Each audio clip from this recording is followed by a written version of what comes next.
Hello guys, magandang araw sa inyong lahat. Lalong-lalo na sa mga content creator na kagaya ko. Sana more followers, more viewers sa atin sa araw-araw.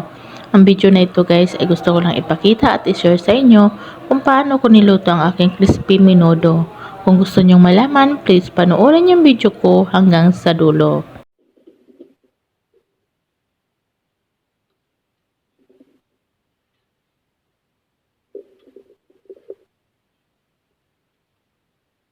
Ngayon guys, umpisahan na natin sa pagluluto. Umpisahan natin sa pagprito ng baboy. Kung naalala nyo guys, ito yung minarinate kong pork steak. Piprituhin na natin siya ngayon. Doon sa minarinate ko kasi kung ano-anong pwede nating lutuin nun. Pwedeng prito lang, pwedeng may sauce. Piprituhin lang natin to hanggang sa maging golden brown guys. Kapag ganito na ang kulay ng inyong baboy, pwede na natin niyang haungin. Tapos ipatulo lang natin yan ng mga 5 minutes.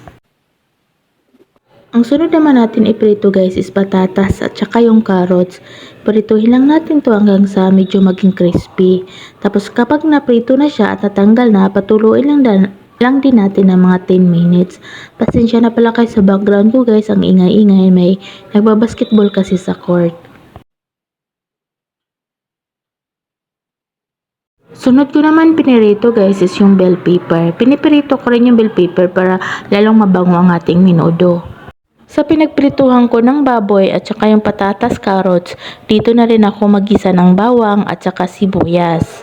Ginisa ko rin pala yung tangkay ng onion leeks.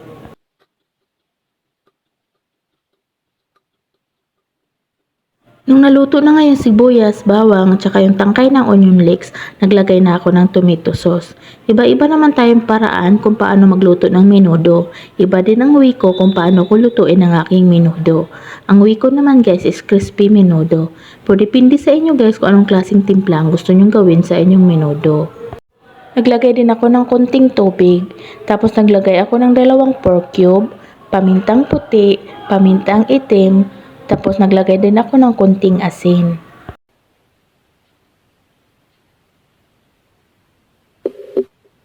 Pagkatapos nilagay ko na rin yung patatas, bell pepper, at saka yung carrots. Kasi nung pinirito natin siya kanina, hindi pa naman yung luto. Crispy nga siya pero matigas pa rin. Lulutuin lang natin yan. Naglagay din pala ako ng konting toyo. Tapos nilagay ko na rin yung chinap kong hotdog. Yung nilagay ko palang hotdog guys, mayroon yung cheese. Lulutuin lang natin yan. Kapag medyo luto na yung ating hotdog at saka luto ng ating patatas, isunod na natin yung ating piniritong baboy.